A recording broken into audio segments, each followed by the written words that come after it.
मित्रों, हम कुरल काव्य के माध्यम से अनेक सुंदरतम विषयों पे चर्चा करते हैं।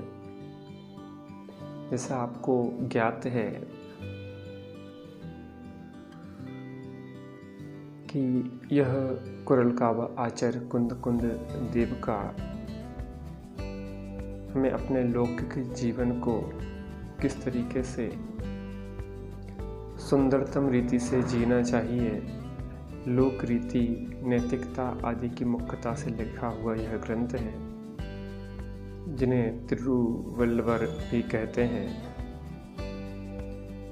इसमें बहुत अच्छे सुंदरतम विषय आए हैं, उन पे हम क्रमशः चर्चा करते हैं।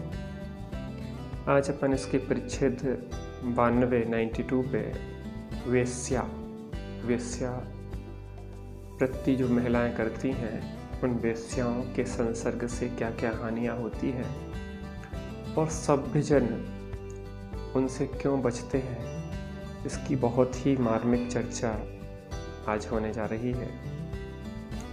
प्रारंभ करते हैं।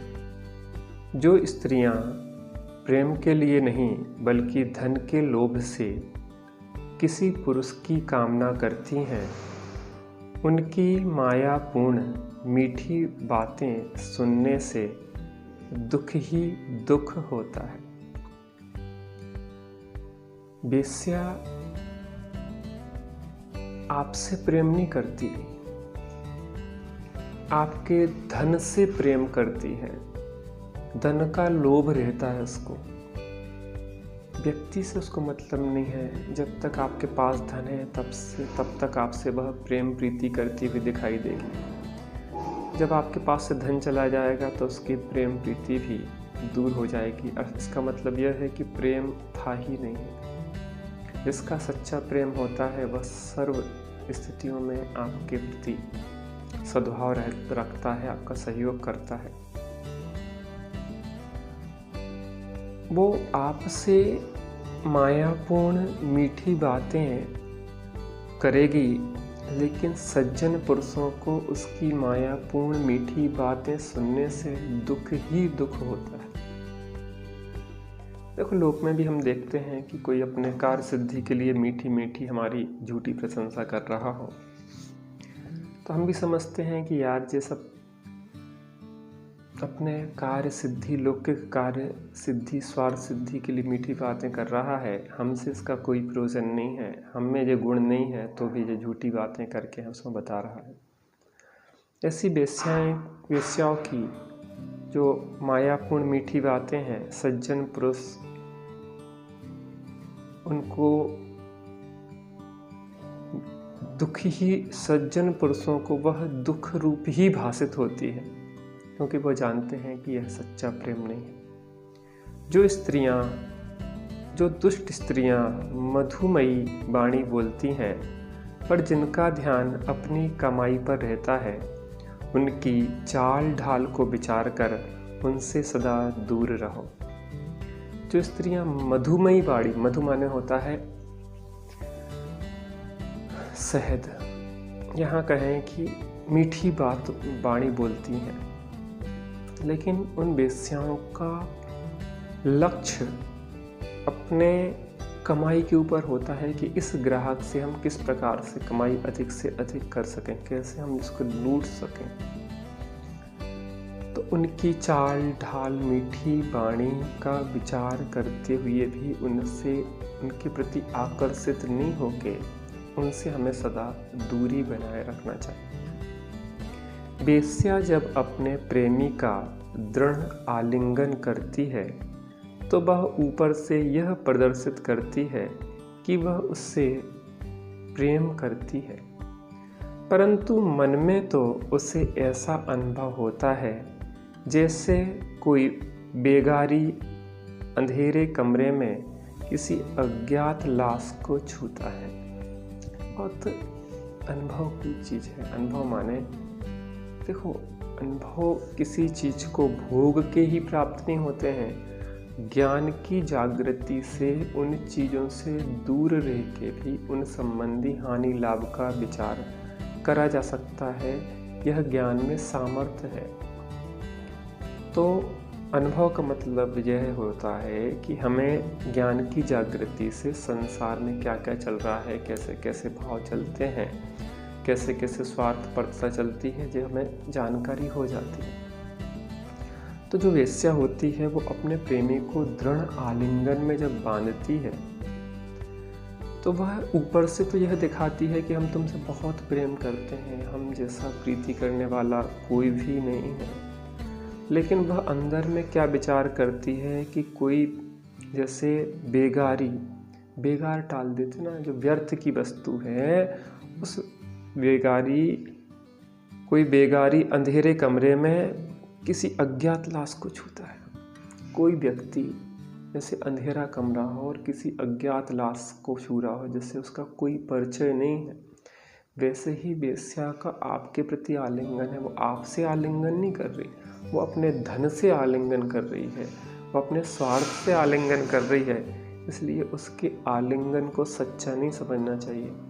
वो तो मात्र आपके धन से अपने स्वार्थ का ही आलिंगन करती है। इसलिए वेश्याओं से दूर रहना चाहिए। जिन लोगों के मन का झुकाव पवित्र कार्य की ओर है, वे असती स्त्रियों के स्पर्श से अपने शरीर को कलंकित नहीं करते। जिनका मन पवित्र कार्यों की ओर होता है, वह इस प्रकार की असत स्त्रियों से, दुष्ट स्त्रियों से, वेश्याओं से, खराब चरित्र वाली स्त्रियों से वह अपने शरीर को कलंकित नहीं करते। उनके स्पर्श आदि से अपने शरीर को कलंकित नहीं करते। यह जीवन, यह मनुष्य देह आत्म कल्याण के लिए मिली है। यह असत वेश्याओं के संसर्ग से कलंकित करने लायक नहीं है, बल्कि जीवन के कलंक को धोने लायक है आराधना पूर्वक। जिन लोगों की बुद्धि निर्मल है, जिनमें अगाध ज्ञान है, वे उन औरतों के स्पर्श से अपने को अपवित्र नहीं करते जिनका सौंदर्य और लावण्य सब लोगों के लिए खुला है। जिन लोगों की बुद्धि निर्मल है, मल से रहित है या पवित्र है, जिनमें अगाध ज्ञान है, जिनने सत्शास्त्रों को पढ़ा है, बुद्धि विवेक जागृत है, वह उन औरतों का स्पर्श या आलिंगन पसंद नहीं करते, उनका स्पर्श नहीं करते जिनका सुंदरता और लावण्य सबके लिए खुली है। अर्थात हर कोई पैसा दे और उससे आलिंगन कर ले, उसका स्पर्श कर ले, उसके साथ समय बिता ले, तो ऐसे लोगों से सज्जन पुरुष दूर होते हैं। देखिए, जो पतिव्रता स्त्री होती है वह अपने पति के अलावा किसी अन्य के बारे में खोटे विचार नहीं रखती। जैसे माता सीता का आता है कि जब अग्नि परीक्षा हुई तो अग्नि कुंड में सीता ने कहा, हे अग्नि, अगर मैंने पति रूप में किसी भी पुरुष को विचार किया हो स्वप्न में भी, तो हे अग्नि कुंड मुझे जला देना। ऐसे ही यहाँ पे जो पवित्र स्त्रियाँ होती हैं वह अपने पति के अलावा अन्य किसी के लिए भी उनका सौंदर्य रूप नहीं होता है और किसी के लिए भी द्वार नहीं खुला होता है। जिनको अपने कल्याण की चाह है वे स्वेरिणी गणिका का हाथ नहीं छूते, जो अपनी अपवित्र सुंदरता को बेचती फिरती है। जो जीव अपना कल्याण चाहते हैं वह गणिका का हाथ नहीं छूते, अर्थात वेश्या का स्पर्श नहीं करते, हाथ नहीं छूते, क्योंकि वह गणिका है, वह वेश्या है, वह अपनी सुंदरता उसकी बिकाऊ है, बाजारू है, वो बेचती फिरती है अपनी सुंदरता। जो ओछी तबीयत के आदमी हैं वे ही उन स्त्रियों को खोजते हैं जो केवल शरीर से आलिंगन करती हैं, जबकि उनका मन दूसरी जगह रहता है।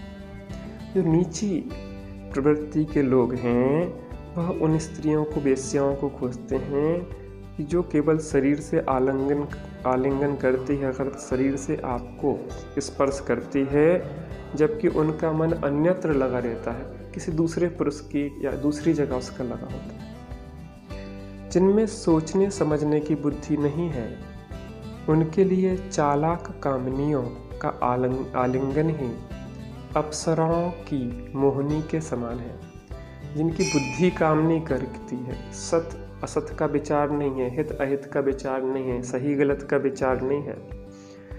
वे ही उन चालाक वेश्याओं के आलिंगन को, स्पर्श को अप्सराओं के स्पर्श जैसा समझते हैं कि मेरा यही स्वर्ग है।